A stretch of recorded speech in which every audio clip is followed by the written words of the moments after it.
Hello students, welcome to Banking Nagari. This is Vaibhav Saini, Assistant Manager in State Bank of India.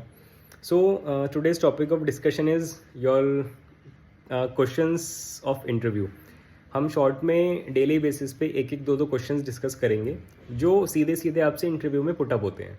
और ये series अभी तो specific RRB PO के लिए है क्योंकि मेंस का रिजल्ट आपका अवेटेड है और interview with in a month आपका हो जाएगा। ठीक है, तो देखो, सबसे पहला क्वेश्चन पुटअप होता है साइंस बैकग्राउंड के बच्चों के साथ कि आपने ग्रेजुएशन करी है, बीटेक करा है, इंजीनियरिंग वाले फील्ड में आप मैकेनिकल इंजीनियर हो, इलेक्ट्रिकल इंजीनियर हो, कंप्यूटर साइंस इंजीनियर हो, या फिर आपने बी आर्क करा है, कुछ भी करा है साइंस बैकग्राउंड वाला, तो फिर आप क्यों बैंक में आना चाहते हो, उनका ये क्वेश्चन होता है।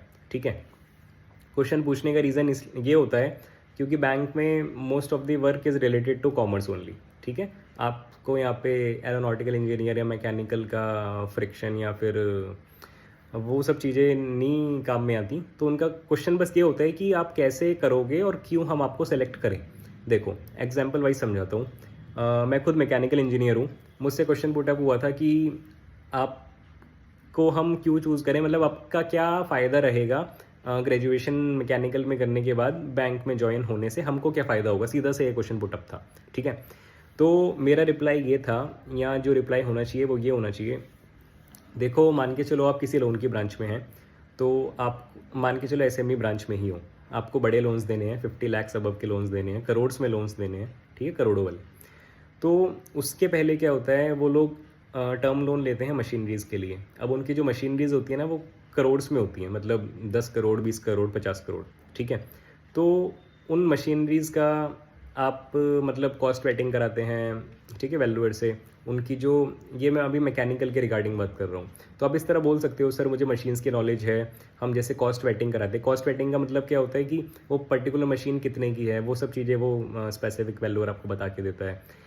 या फिर आप इस तरह बता सकते हो, मुझे मशीन्स की नॉलेज है, मैं देख के बता सकता हूँ ये अगर पर्टिकुलर प्लांट इन मशीन्स के बेस पे लगा रहा है तो वो मशीन्स के साथ ये सर्वाइव कर पाएगा या नहीं, या उन मशीन्स की कितनी ऑथेंटिसिटी कितनी है, वो क्या उनका काम रहेगा। मतलब आप कैलकुलेशन ऐसे बोल सकते हो कि मैं कैलकुलेशन कर सकता हूँ, मुझे मशीन्स की नॉलेज है। ठीक है, और ये मेरे बैकग्राउंड की चीज़ें, तो मोस्टली इंडस्ट्रीज़ में मशीन्स होती ही होती हैं और मुझे उनकी नॉलेज है। ये बात हो गई मैकेनिकल इंजीनियर की। सेकंड पॉइंट आता है, अगर मैं बात करूँ सिविल इंजीनियर्स का, या सिविल इंजीनियर्स की बात कर लेते हैं। हम जब लोन्स देते हैं तो हम कोलेट्रल लेते हैं। ठीक है, कोलेट्रल में उनकी फैक्ट्री, लैंड एंड बिल्डिंग होता है, जिसकी वैल्यू ही करोड्स में होती है, 10 करोड़, 15 करोड़ एंड अबव। ठीक है, तो उसकी भी हम वैल्यूएशन कराते हैं कि उसकी मार्केट वैल्यू क्या है, उसकी डिस्ट्रेस वैल्यू क्या है, उसकी रियलाइजेशन वैल्यू क्या है, या गवर्नमेंट के लिए गवर्नमेंट उसकी क्या वैल्यू देगा, वो सब वैल्यूअर हमको बना के देता है। अब आप इस तरह रिप्लाई दे सकते हो कि हम, और वैल्यूएशन भी हम 2 कराते हैं। ठीक है, वो मतलब लंबी स्टोरी है। तो आप इस तरह रिप्लाई दे सकते हो कि मुझे नॉलेज है बिल्डिंग्स की, मैंने सिविल की ऐसे ऐसे इंजीनियरिंग करी है, मुझे सिविल की नॉलेज है, मुझे बिल्डिंग्स की नॉलेज है, मटेरियल की नॉलेज है, मतलब मुझे कैलकुलेशन आती है कि इसकी कॉस्ट क्या निकल के आ रही है इन दैट पर्टिकुलर एरिया। तो इस टाइप से आप बोल सकते हो।